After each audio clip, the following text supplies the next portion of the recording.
If you've been watching the news lately, you know there's a certain coastal town that is trying very hard to become the next Martha's Vineyard, and despite what the local gossip says, it is definitely not cursed. Now, the town council has asked me to remind everyone that the dense fog rolling into the harbor is entirely seasonal. There is absolutely no reason to panic or stay inside after dark. Instead, let's dig into the town archives. Today, we are dusting off 17 forgotten coastal recipes straight out of the 1970s. The exact kind of vintage comfort food our moms and grandmas used to whip up for backyard lobster bakes, harbor picnics, and neighborhood bridge clubs. We're talking retro seafood molds, elevated chowders, and a few mysterious tavern classics that the mayor probably wishes stayed buried in the history books. They are quirky, they are nostalgic, and I promise they are 100% safe to eat, mostly. So grab a glass of white wine, channel your inner coastal elite, and let's dive into a time when the chowder was hot, the local sea hag stayed out of the town council meetings, and the property values weren't tanking due to localized folklore. Let's dive in.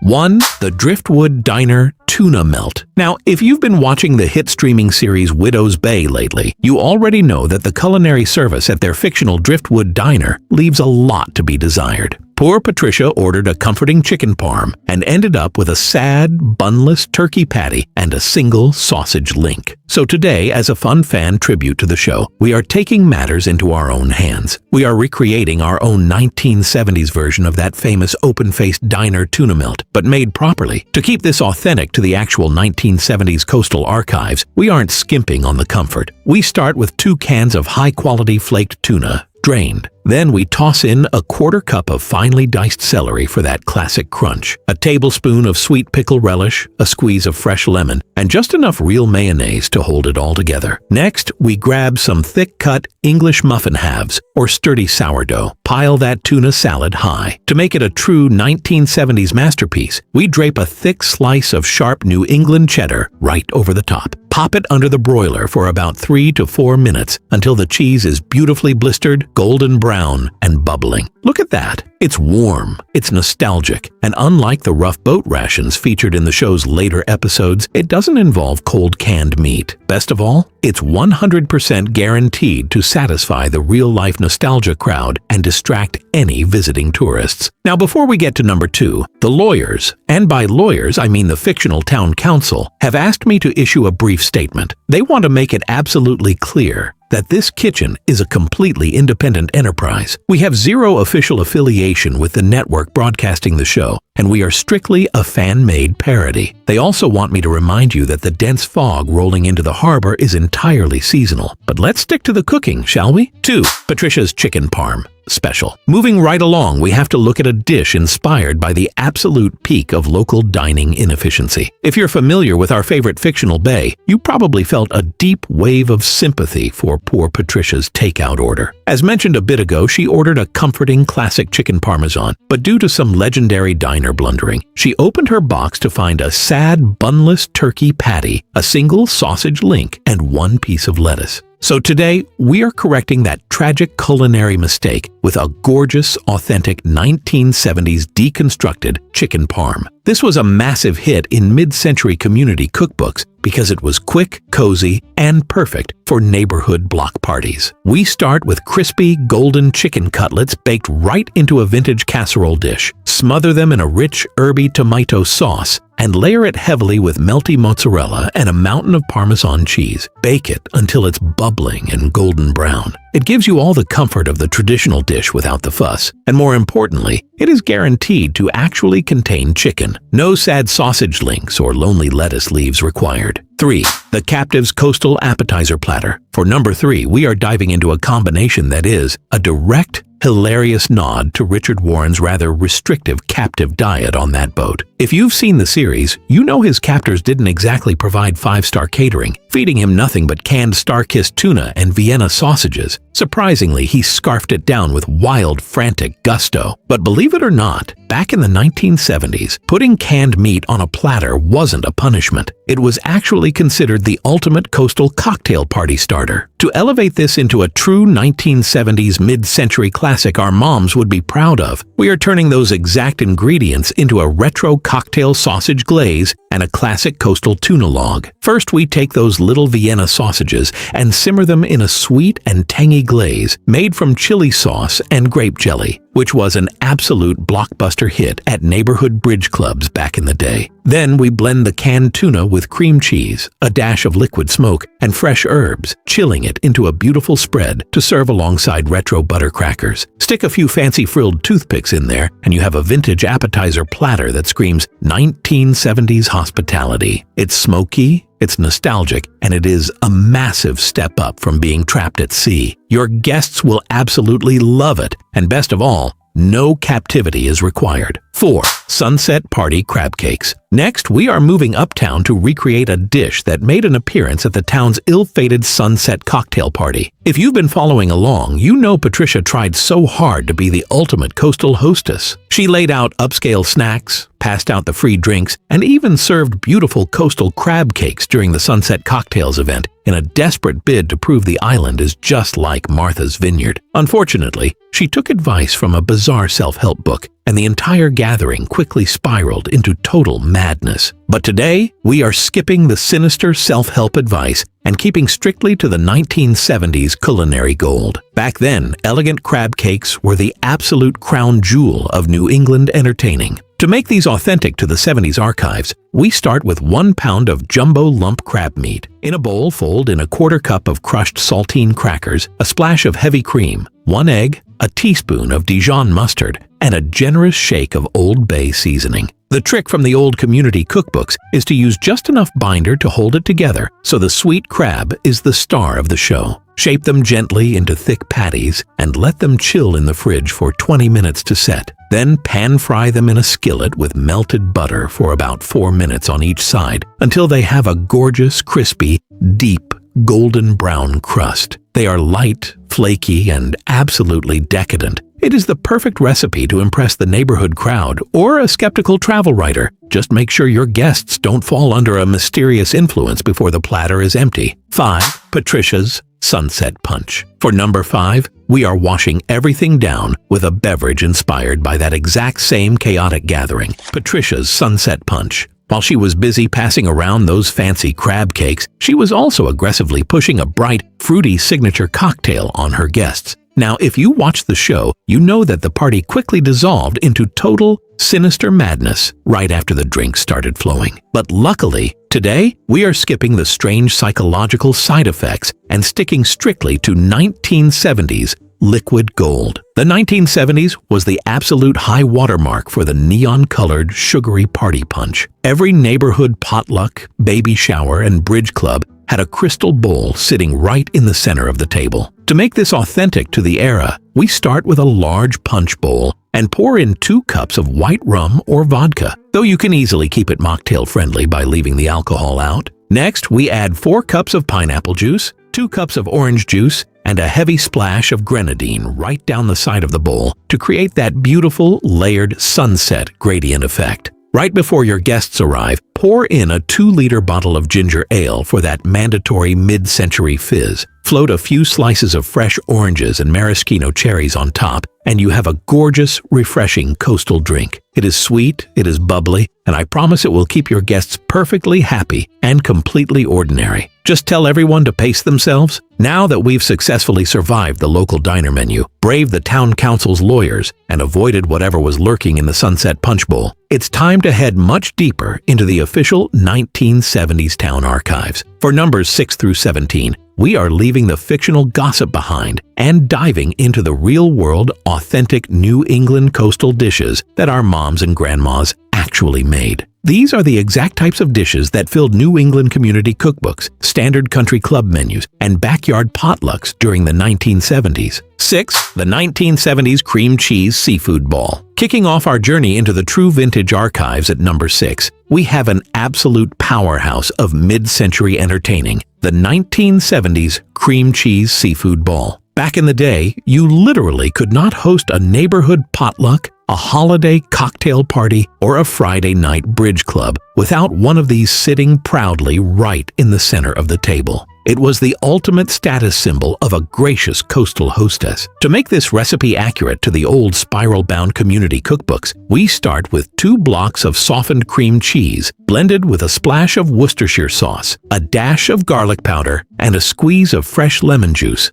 Then we fold in a cup of finely chopped, cooked cocktail shrimp or flaked crab meat. The real magic happens next. You shape the mixture into a perfect sphere, wrap it in plastic, and let it chill until firm. Right before the guests arrive, you roll the entire ball in a generous layer of finely chopped fresh parsley or toasted pecans. Serve it on a vintage platter surrounded by a sea of buttery Ritz crackers. It is rich, it is creamy, and it delivers that instant wave of 1970s flavor that will have your guests coming back for seconds. It's completely retro, perfectly safe, and undeniably delicious. 7. Classic New England clam chowder with saltines. Coming in at number 7, we have the undisputed heavy hitter of the Northeast coast. Classic New England clam chowder. In the 1970s, a steaming pot of chowder was the ultimate weekend comfort food. Whether you were warming up after a chilly day down at the harbor or feeding a crowd at a backyard beach picnic. To do this the traditional way, we start by rendering down thick-cut salt pork or bacon right in the bottom of a heavy pot until it's beautifully crisp. Next, we toss in diced onions and celery, cooking them in those savory drippings until soft.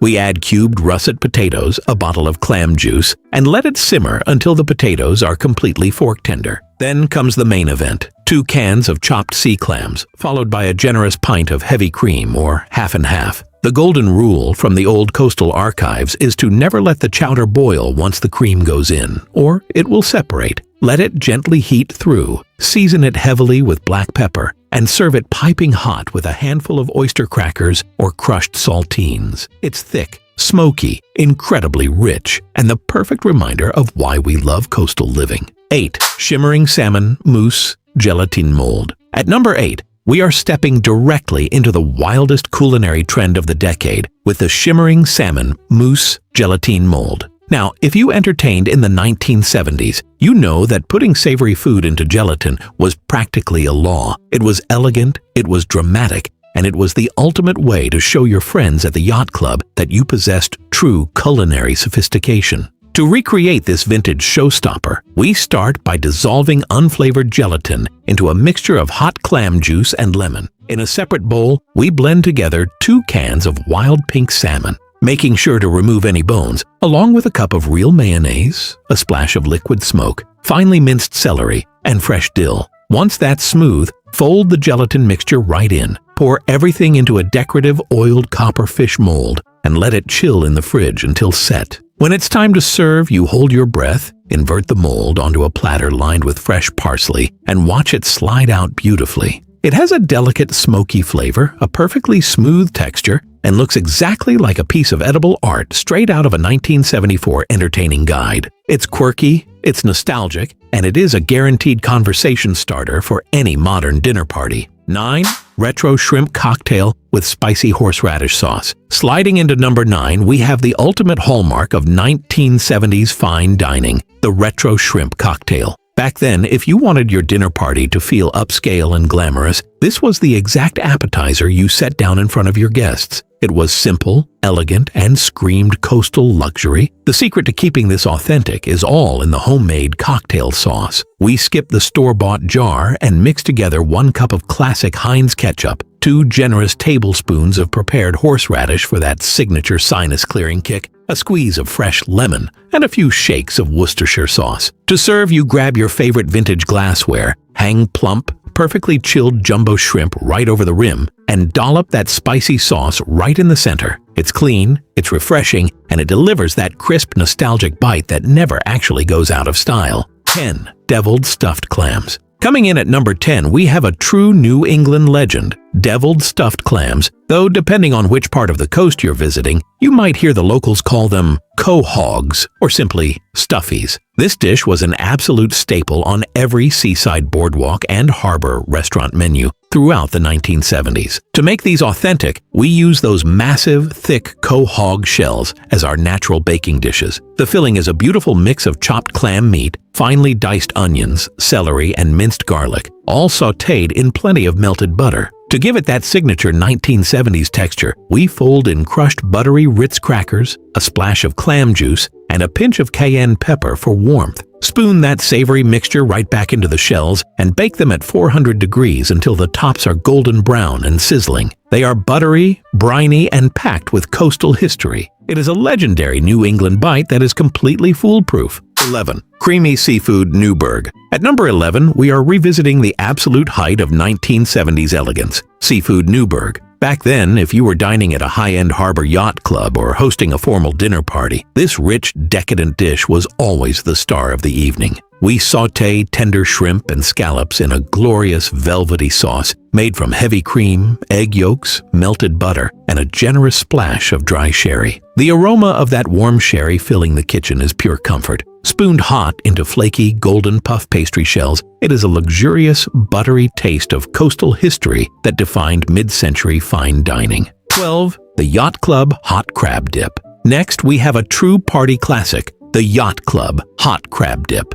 In the 1970s, no Friday night bridge club or neighborhood gathering was complete without a bubbling dish of seafood dip sitting over a warm sterno flame. We fold lump crab meat into a mixture of softened cream cheese, mayonnaise, sharp cheddar, fresh lemon juice, and a heavy pinch of Old Bay. It creates this incredibly rich, spreadable texture that pairs beautifully with toasted baguettes. Baked until the edges are golden brown and bubbling, it's a warm, savory comfort food that perfectly brings people together. 13. Old-fashioned fish cakes. For number 13, we are diving into pure New England comfort food with old-fashioned fish cakes. This was a quintessential weeknight staple that our moms and grandmoms whipped up using humble, everyday ingredients fresh from the morning catch. We combine flaked, poached cod or haddock with fluffy, mashed potatoes, grated onions, and fresh parsley. The secret is letting the mixture chill so it holds its shape perfectly. Shaped into thick patties and pan-fried in a skillet with butter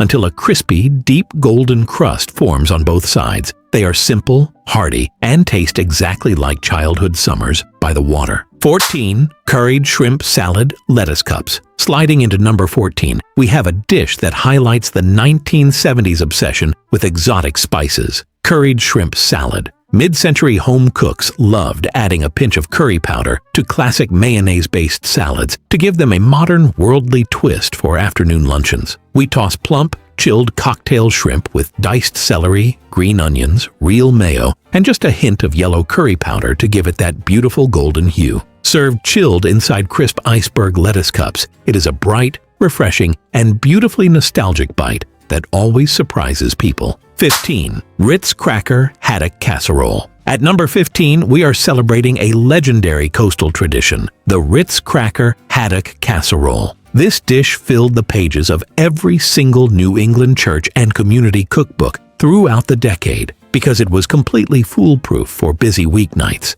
We lay fresh, flaky white fish fillets into a buttered baking dish. Smother them in a splash of heavy cream and lemon, and top the entire thing with a mountain of crushed Ritz crackers tossed in melted butter. Baked until the fish is tender and the topping is golden brown and crunchy, it's pure coastal comfort that melts in your mouth. 16. Classic Coastal Clam Fritters. Coming in at number 16, we have the ultimate roadside snack, classic coastal clam fritters. In the 1970s, a brown paper bag filled with hot, greasy fritters was mandatory after a long day down at the beach or a stroll along the boardwalk. We mix a thick, savory batter using flour, eggs, milk, clam juice, and plenty of minced sea clams, dropped by the spoonful into hot oil and fried until puffed and golden brown. They are crispy on the outside, pillowy on the inside, and completely addictive. Serve them with a side of tartar sauce, and you are instantly transported back in time. 17. The grand finale, 1970s, backyard lobster bake. And finally, at number 17, we are closing out our archives with the undisputed crown jewel of New England entertaining, the 1970s backyard lobster bake platter. This wasn't just a meal, it was an all-day social event that brought families together from all over the coast. The tradition originally started right on the shoreline, where locals would dig a massive pit in the sand, line it with red-hot rocks, and cover everything in wet rockweed straight from the ocean to create a natural outdoor steamer. For the backyard version, our moms brought that exact same rustic magic right to the stove using a giant multi-tiered aluminum steaming pot. We layer fresh, sweet lobsters right alongside ears of sweet corn on the cob, red-skinned potatoes, and thick slices of savory kielbasa sausage. Everything steams together in a beautiful, briny fog, absorbing those classic coastal aromas. When it's ready, the entire feast gets piled high onto a giant, newspaper-lined platter right in the center of the picnic table, served with small cups of warm, melted drawn butter for dipping. It is messy, it is indulgent, and it is the ultimate celebratory feast that perfectly captures the spirit of a classic, peaceful coastal summer without a single town curse in sight. And there you have it, friends! 17 forgotten coastal dishes straight out of the 1970s archives that are absolutely guaranteed to bring a wave of delicious nostalgia straight to your kitchen table. Now, before you rush off to track down some Ritz crackers or dust off your favorite vintage gelatin molds, a final, quick reminder from our local tourism board. This video is entirely an independent fan parody and tribute. We have zero official connection to the streaming series or its network. We just have a deep love for great New England food, classic 1970s entertaining, and a good harbor mystery. We want to make sure your property values stay completely intact and that the town mayor has absolutely no reason to censor our broadcast. So if you want to make sure you don't miss our next retro cooking archive, make sure to hit that subscribe button, give this video a big thumbs up, and leave a comment below letting me know which of these recipes your mom used to make, or if you've ever had a takeout order as tragic as Patricia's. Stay safe out there, keep your eyes on the road if you're driving past the old historical museum after dark, and whatever you do, don't look directly into the fog. I will see you all in the next video. Happy cooking!